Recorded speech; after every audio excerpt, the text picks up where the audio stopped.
Bismillahirrahmanirrahim. Assalamualaikum warahmatullahi wabarakatuh. Salam sejahtera bagi kita semua. Om Swastiastu, Namo Buddhaya, salam kebajikan, salam. Rekan-rekan media yang mengikuti jalannya media briefing siang hari ini, juga para ekonom, para masyarakat, kawan-kawan semua yang juga mengikuti briefing siang ini, saya akan menyampaikan beberapa update mengenai perkembangan yang terjadi khususnya di bidang ekonomi dan moneter. Yang pertama, alhamdulillah nilai tukar rupiah terus tidak hanya bergerak stabil tapi juga menguat. Dalam beberapa hari ini terus menguat. Bahkan hari ini menguatnya dari yang tadi pagi sejak awal trading dibuka itu diperdagangkan di 16.200, sekarang ini diperdagangkan di terakhir deal itu 16.020. Alhamdulillah 16.020. Bahkan tadi juga di dalam bid offer itu juga ada yang kemudian di dalam perdagangan baik di broker maupun interbank ada juga yang kemudian bertransaksi di 15.920. Itu beberapa perkembangan yang menunjukkan bahwa alhamdulillah dengan rahmat Allah Tuhan Yang Maha Kuasa, berbagai ikhtiar kita itu diberikan rahmat oleh Allah Tuhan Yang Maha Kuasa sehingga rupiah itu bergerak stabil, bahkan menguat. Bahkan saya baru saja ini dapat info dari kawan-kawan di pasar, sekarang diperdagangkan last traded adalah 15.990. 15.990 ini perdagangan di interbank. Ini alhamdulillah. Ini menunjukkan bahwa yang kami sampaikan, keyakinan Bank Indonesia bahwa nilai tukar rupiah ke depan akan bergerak stabil dan cenderung menguat ke arah 15.000 rupiah di akhir tahun. Kenapa kami sampaikan seperti itu? Pada saat ini nilai tukar yang sekarang level sekarang ini kalau diukur secara fundamental, artinya apa? Kalau diukur dengan inflasi, dengan terkendalinya inflasi, defisit transaksi berjalan, demikian juga perbedaan suku bunga dalam dan luar negeri, itu menunjukkan bahwa nilai tukar rupiah saat ini adalah masih under value. Artinya masih bisa kecenderungannya bisa menguat. Level yang sekarang ini memang sebagian juga menunjukkan karena memang risiko di pasar keuangan global yang masih tinggi meskipun telah membaik. Perkembangan ini juga satu, jadi bahwa kenapa nilai tukar ke depan itu akan bergerak stabil dan cenderung menguat ke arah 15.000 rupiah di akhir tahun, itu karena sekarang itu under value. Yang kedua juga ini menunjukkan confident dari pasar bahwa memang nilai tukar rupiah akan bergerak ke sana. Confident terhadap langkah-langkah kebijakan yang ditempuh oleh pemerintah, Bank Indonesia, OJK maupun LPS, baik di dalam penanganan masalah kesehatan maupun juga berbagai penanganan stimulus fiskal. Bagaimana nanti Bank Indonesia juga melakukan pelonggaran moneter maupun langkah-langkah dari OJK untuk bagaimana agar permasalahan kredit perbankan itu dilakukan relaksasi sehingga mendukung penyalurannya ke sektor ekonomi. Itu yang pertimbangan yang kedua, confident terhadap langkah-langkah kebijakan. Yang ketiga tentu saja memang kondisi risiko di global itu memang berangsur-angsur membaik. Belum pulih, masih relatif tinggi, masih naik turun ya seperti itu. Tapi kecenderungannya itu membaik. Salah satu indikatornya adalah VIX. VIX itu adalah indikator volatilitas pasar keuangan khususnya di Amerika. Saya pernah menyampaikan sebelum terjadinya COVID, VIX itu indeksnya berada di 18,8. Pada saat terjadi kepanikan di pasar keuangan global, khususnya di minggu kedua, minggu ketiga Maret, waktu itu tertinggi adalah 82. Nah, kemudian dengan langkah-langkah kebijakan, baik pelonggaran oleh Fed maupun juga stimulus di Amerika Serikat dan di berbagai negara, kemudian VIX itu berangsur-angsur menurun. Nah, sekarang pasar juga melihat bahwa tingkat kenaikan kasus positif COVID di berbagai negara, tingkat kenaikannya ya, itu juga berangsur-angsur menurun, tingkat kenaikannya. Nah, baik yang terjadi di Italia ataupun di berbagai negara, itu menunjukkan bahwa langkah-langkah penanganan terhadap COVID di berbagai negara itu juga mengurangi kecepatan dari pewabahan COVID-19. Termasuk juga Indonesia, bahwa penerapan pembatasan sosial berskala besar yang sudah ditetapkan oleh Bapak Presiden itu juga diperkirakan akan juga membantu mengarahkan kepada penanganan atau penyebaran dari COVID-19. Termasuk juga yang sudah diumumkan oleh Gubernur DKI Pak Anies yang sudah mengumumkan bahwa PSBB pembatasan sosial berskala besar itu juga akan diterapkan mulai besok, yang tadi malam sudah diumumkan oleh Pak Gubernur DKI Pak Anies, yang ini tentu saja juga akan juga mengurangi kecepatan kenaikan dari COVID-19 tadi. Nah, ini tentu saja berbagai kondisi ini membawa confident dari pasar yang semakin baik. Nah, ini yang kemudian saya sampaikan bahwa nilai tukar rupiah bergerak cenderung stabil, malah menguat.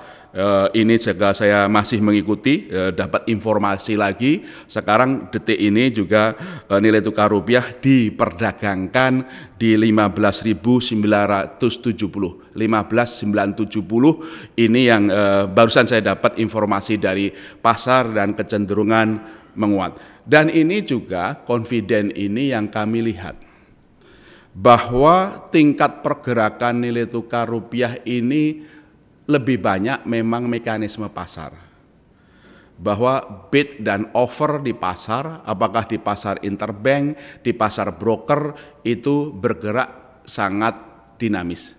Artinya apa? Bid offer ada, dan nilai tukar rupiah yang tadi saya sebutkan itu memang didasarkan pada mekanisme pasar, bergerak di pasar, dan itu juga mengurangi kebutuhan Bank Indonesia untuk melakukan intervensi. Memang sekarang Bank Indonesia meskipun masih kadang-kadang melakukan intervensi, tapi jumlahnya itu relatif kecil. Pergerakan nilai tukar lebih banyak supply dan demand di pasar, bid offer yang bergerak sangat baik. Dalam konteks ini tentu saja kami ucapkan terima kasih kepada para pelaku pasar, ya, para eksportir, ya, yang juga ini ikut menjaga stabilitas nilai tukar rupiah selama ini dan ke depan, dan itu menjadi bagian dari bagaimana kita sama-sama menjaga stabilitas ekonomi. Secara khusus juga kami sampaikan kepada para petugas medis, baik di rumah sakit maupun juga di berbagai tempat, termasuk juga para relawan-relawan yang memang terus berjuang sangat keras untuk bersama-sama pemerintah pusat maupun daerah, itu terus bagaimana kita bersama mengatasi COVID-19 ini agar lebih cepat itu dikonten atau dibatasi. Nah, kalau semakin cepat kita bisa membatasi pandemi COVID-19 itu, apakah di Jakarta atau di berbagai daerah dan di Indonesia, tentu saja itu akan lebih cepat juga kita mengurangi bebannya kepada masyarakat, kepada para tenaga kerja, dunia usaha,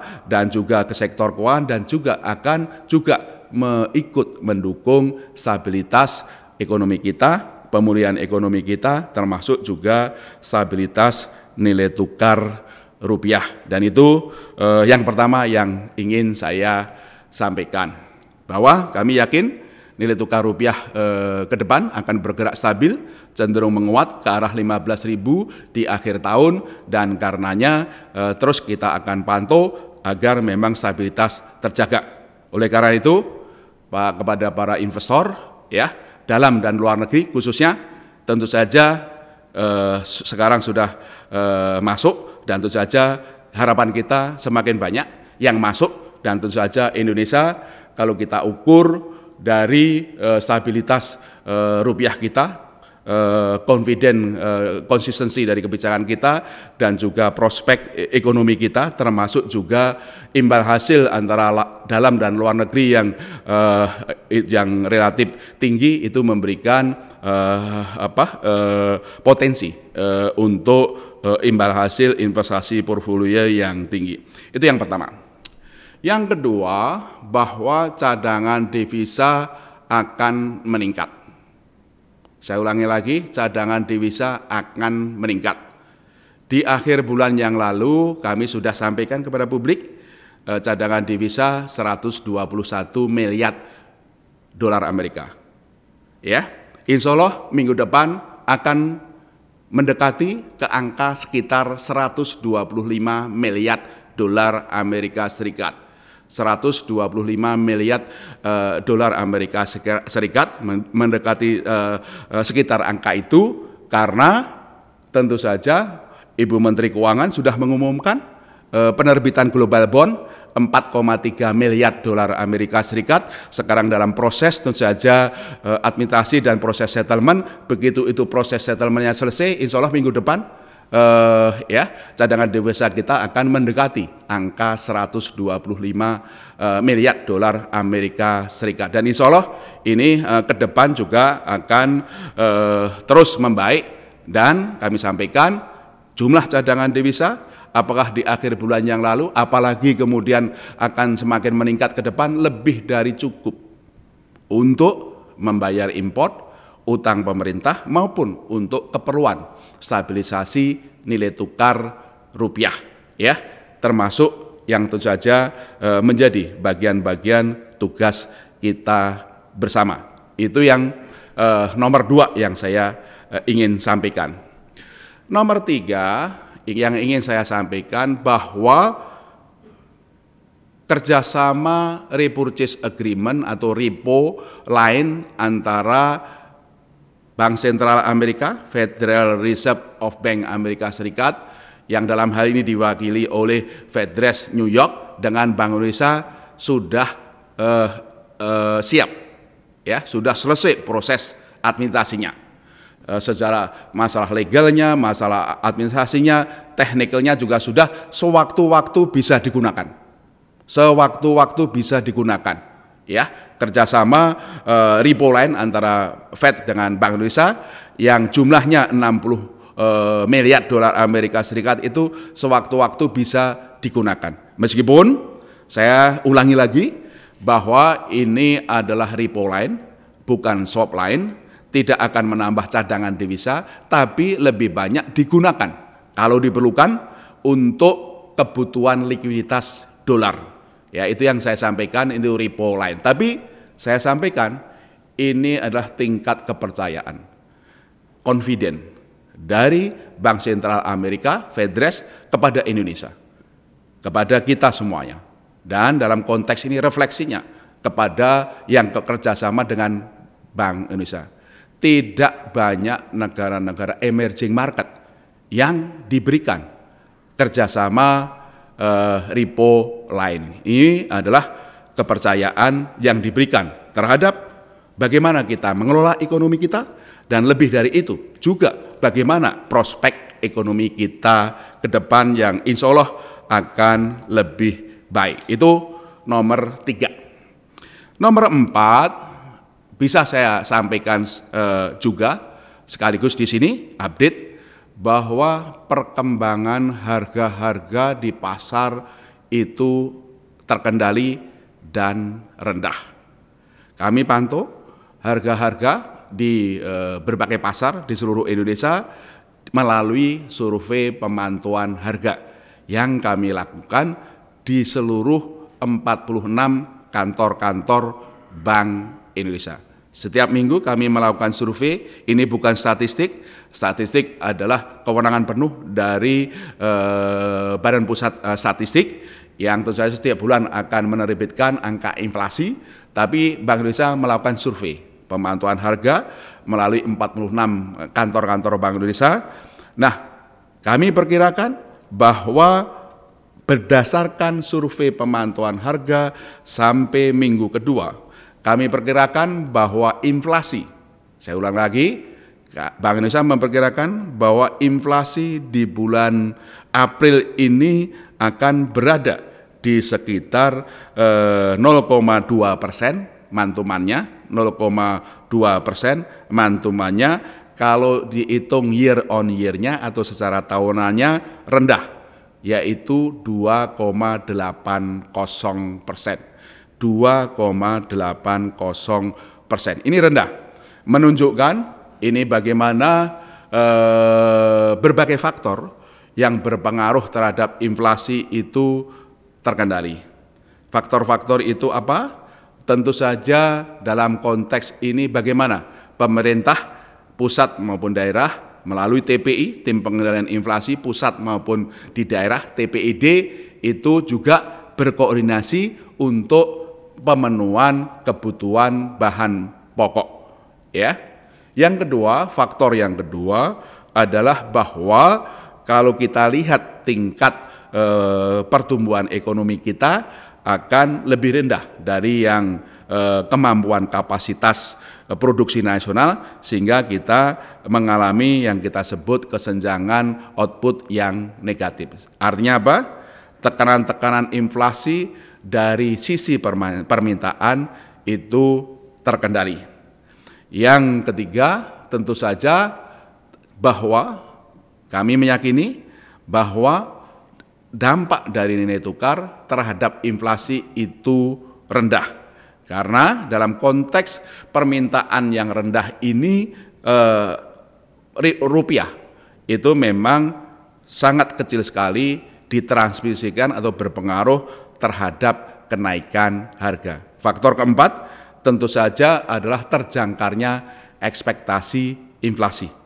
Apakah di masyarakat, di konsumen, maupun juga di sisi produsen. Dan itu tidak terlepas dari bagaimana kita Bank Indonesia melakukan kredibilitas kebijakan moneter yang kita sudah bangun. Jadi keempat faktor itu yang kemudian mempengaruhi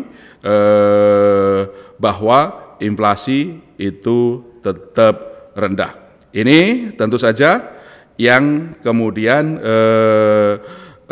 dapat kami sampaikan berbagai hal yang untuk menambah, mengupdate beberapa perkembangan yang ada. Satu, alhamdulillah nilai tukar rupiah kita bergerak stabil dan menguat, dan itu mendukung keyakinan kami bahwa ke depan akan stabil dan menguat mengarah ke 15.000 rupiah di triwulan 4 ya di akhir tahun.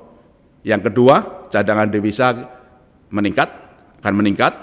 Yang ketiga, kerjasama repo lain itu siap sewaktu-waktu digunakan, meskipun kami memang tidak ada rencana untuk menggunakan dalam jangka pendek, tapi kalau sewaktu-waktu digunakan untuk kebutuhan likuiditas dolar itu ada. Tapi yang lebih penting adalah kepercayaan, vote of confidence dari Bank Sentral Amerika terhadap Indonesia dan juga kepada Bank Indonesia.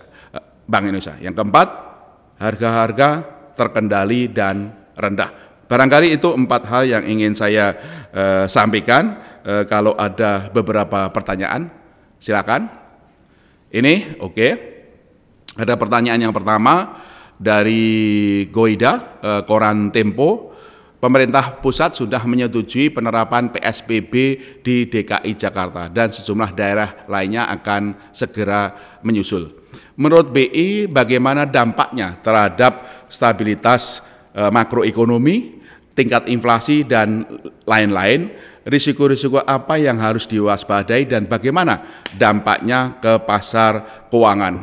Sekali lagi, tadi saya sampaikan bahwa berbeda dengan apa yang kita alami di krisis global maupun juga pada saat krisis Asia, sekarang kan ini yang kita hadapi karena pandemi COVID-19.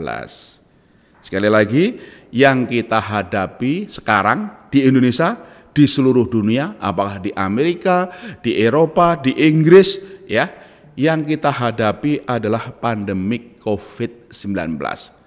Oleh karena itu saya sampaikan, semakin cepat kita bisa mengatasi COVID-19 itu akan semakin baik. Tidak hanya dampaknya terhadap aspek kemanusiaan kesehatan, tapi juga dampak terhadap ekonomi itu akan lebih rendah. Dan karenanya dampak terhadap sektor keuangan itu juga akan lebih rendah. Tadi saya sampaikan salah satu faktor kenapa kemudian faktor-faktor global yang mendorong kenapa pasar keuangan global berangsur-angsur membalik. Saya tidak mengatakan pulih ya, masih naik turun, tapi kalau dibandingkan minggu kedua dan minggu ketiga Maret itu membaik. Dan itu tercermin dari tadi yang saya sampaikan indeks fix yang menurun, yang pernah mencapai 82,2 sekarang di sekitar fix itu di sekitar 43,3 ya, 43,3. Jadi waktu sebelum Covid ya itu 18,8, puncaknya Covid di minggu kedua minggu 3 Maret 82 dan kemudian sekarang menurun.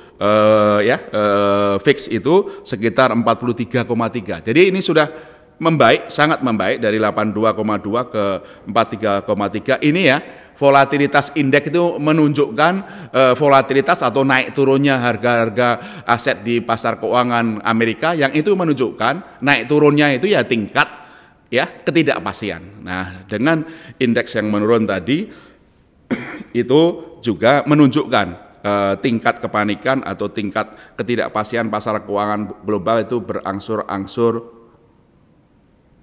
membaik. Dan karenanya itu juga di Indonesia.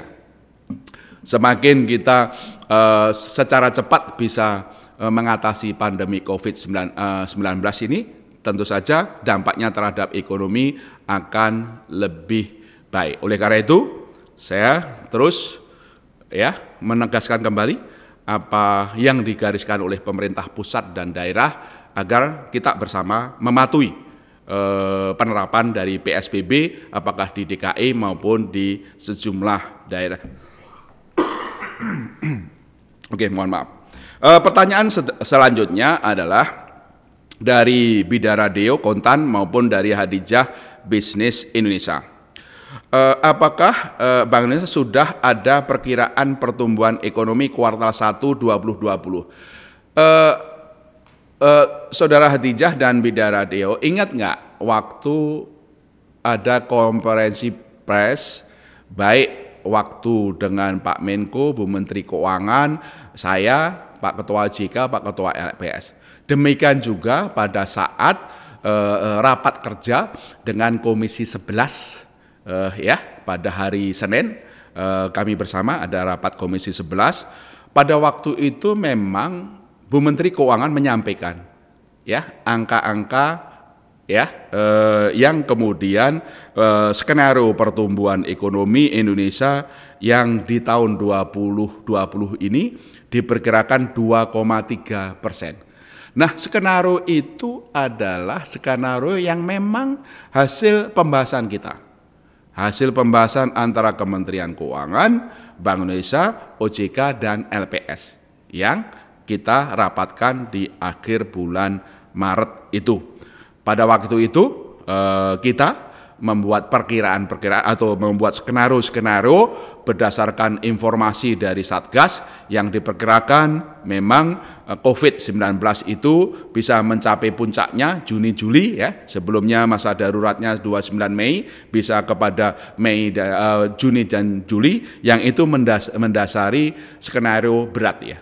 Skenario berat itu yang menghasilkan 2,3% pertumbuhan ekonomi di 2020. Skenario pertumbuhan kuartal per kuartalnya seperti apa?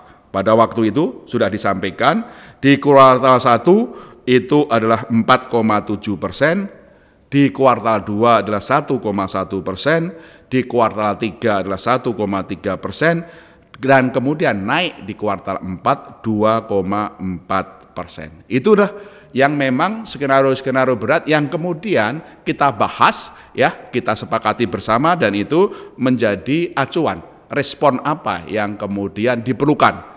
Itulah yang mendasari kenapa perlu ada stimulus fiskal yang membuat defisit fiskal menjadi 5,07% dari PDB, atau tambahan dari belanja fiskal 405,1 triliun rupiah, yang antara lain untuk mengatasi biaya kesehatan, social safety net, maupun untuk pemulihan ekonomi. Itu yang yang tadi didasarkan kepada sekali lagi skenario yang diterima ya dari Satgas melalui Bu Menteri Keuangan, dan kemudian kita diskusikan dampaknya terhadap ekonomi dan seterusnya. Barangkali itu jawaban dari saya untuk pertanyaan dari Hadijah dan Bidara Dio. Ada lagi? Oke. Dari Budi Koran Jakarta, berkaitan peran BI sebagai the last resort dengan membeli surat utang pemerintah, bagaimana mekanisme penyelesaian tagihan dengan pemerintah nantinya? Apakah ada mekanisme khusus? Mas Budi yang baik, yang ganteng di Koran Jakarta, tolong ini jangan kemana-mana ini ya, pertanyaannya jangan kemana-mana. Kan sudah berkali-kali kami sampaikan, Bu Menteri Keuangan sama kami di Bank Indonesia sudah sepakat bahwa pembiayaan dari fiskal akan diutamakan dari dana-dana pemerintah yang ada, dari Silpa, kemudian dari dana-dana di LBU maupun yang lain, dari berbagai donor, Bank Dunia, ADB, Asian Infrastructure Investment Bank dan segala macam, dari Global Bond, dan kemudian penerbitan SBN Sun atau SBN di pasar domestik. Nah, kalau pasarnya semuanya sudah bisa menyerap, ya enggak perlu Bank Indonesia. Ya, gitu loh. Nah, kalau pasarnya enggak menyerap, di Perpu ini dimungkinkan beli, Bank Indonesia beli di pasar perdana. Sama. Barangnya apa? Ya podo. Yang ditawarkan Sun sama SBSN yang ditawarkan pemerintah, yang dilelang ya setiap 2 minggu dilelang, ya itu di situ itu. Nah, bentuknya adalah Sun sama SBSN. Nah, tergantung jatuh temponya ya sama seperti apakah bank, lembaga keuangan non-bank, atau investor asing, atau Mas Budi sendiri yang pegang Sun SBSN, ya podo. Sama itu. Itu pun lagi-lagi last resort. Kalau Mas Budi sudah beli banyak, investor luar negeri beli banyak, pasarnya bisa beli banyak, ya nggak perlu Bank Indonesia. Nah, itu yang sebut adalah seperti itu, persis sama lah seperti itu.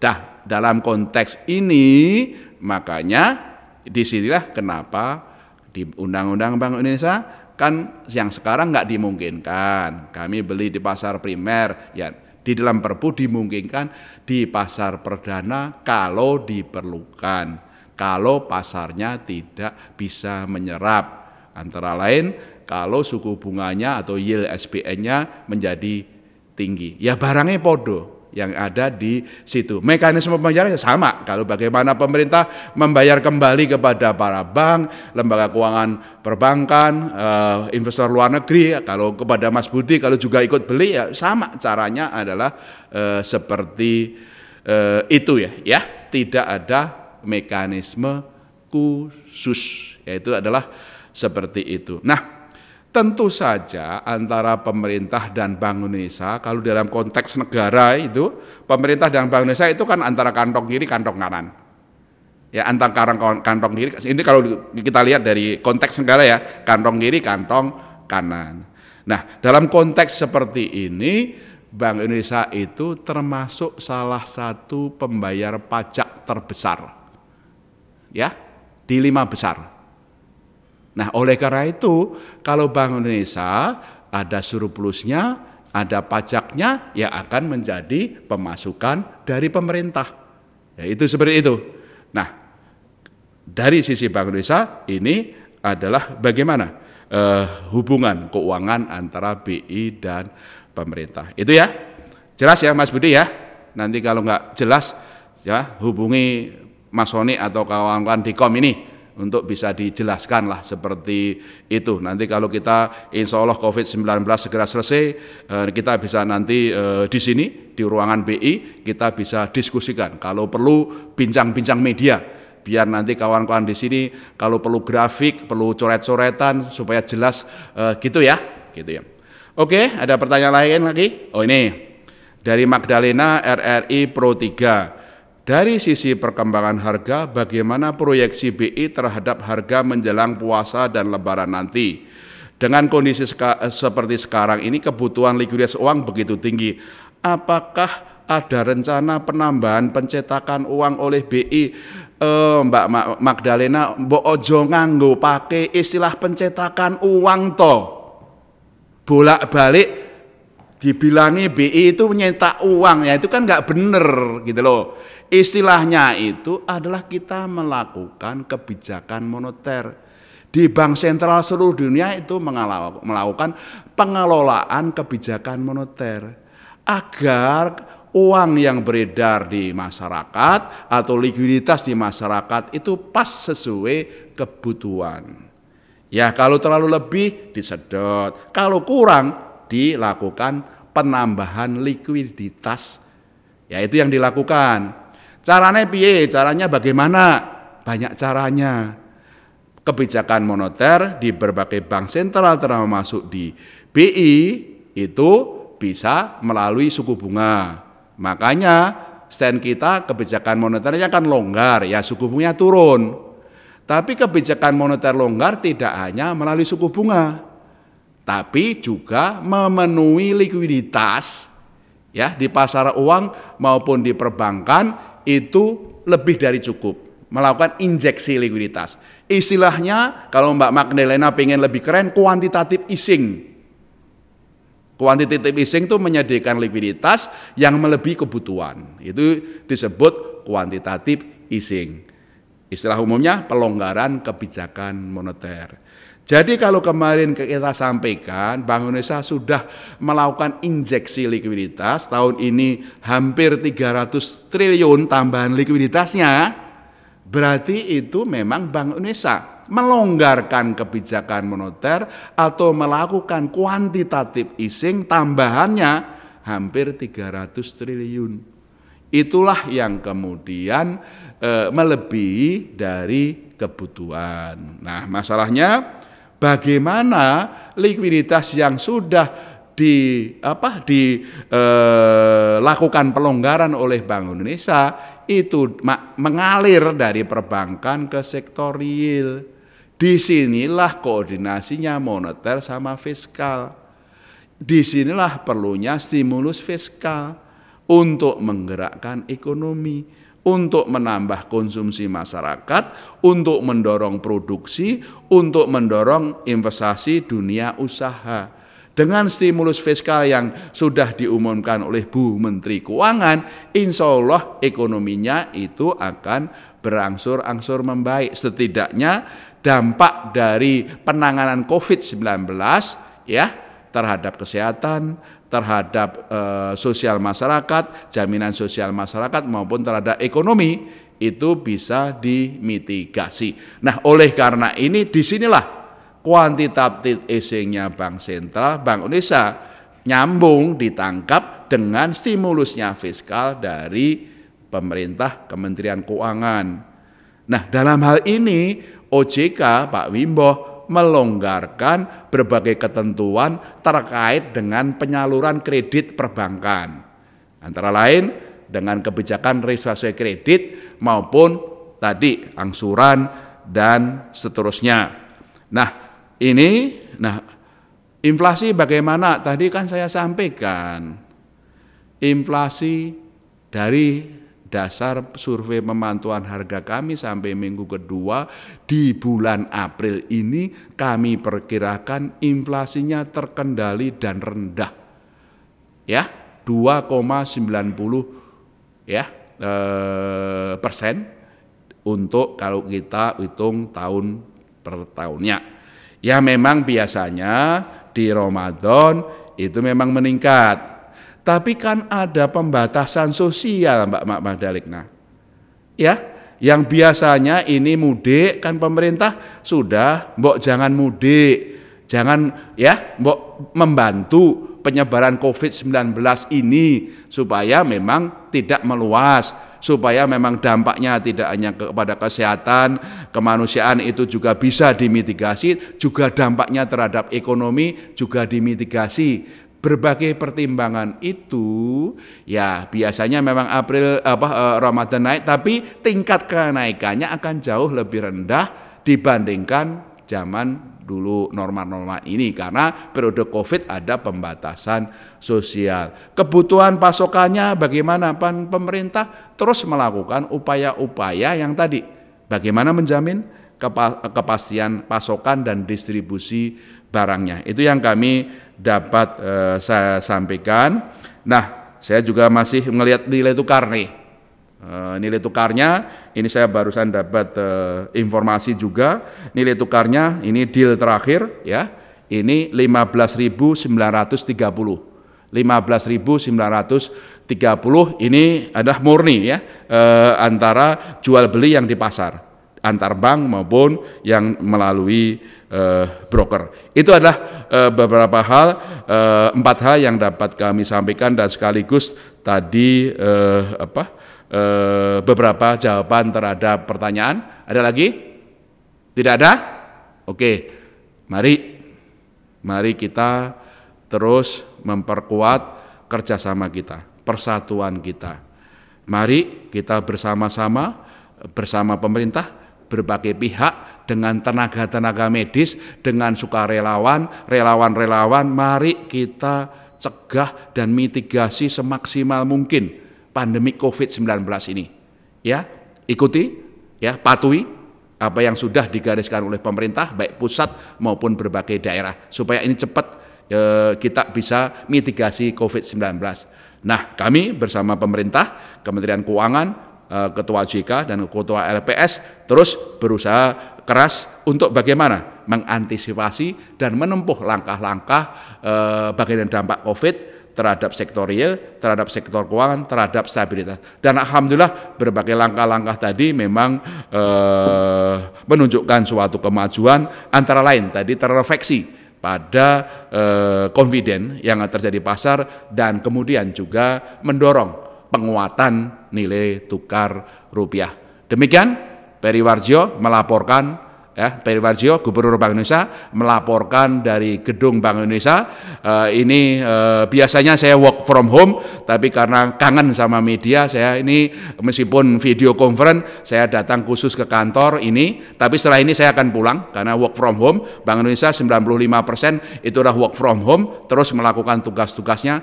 Mari kita terus secara bersama berikhtiar dan kemudian terus kita berdoa semoga Allah Subhanahu wa taala, Tuhan yang Maha Kuasa itu segera membantu kita, melindungi kita agar COVID-19 ini bisa kita atasi secara baik, dampaknya terhadap masyarakat, ekonomi, sektor keuangan dan kemajuan ekonomi kita, pemulihan ekonomi kita bisa lakukan secara baik, dan insya Allah Tuhan selalu bersama kita. Sekian, terima kasih. Sampai jumpa. Wassalamualaikum warahmatullahi wabarakatuh.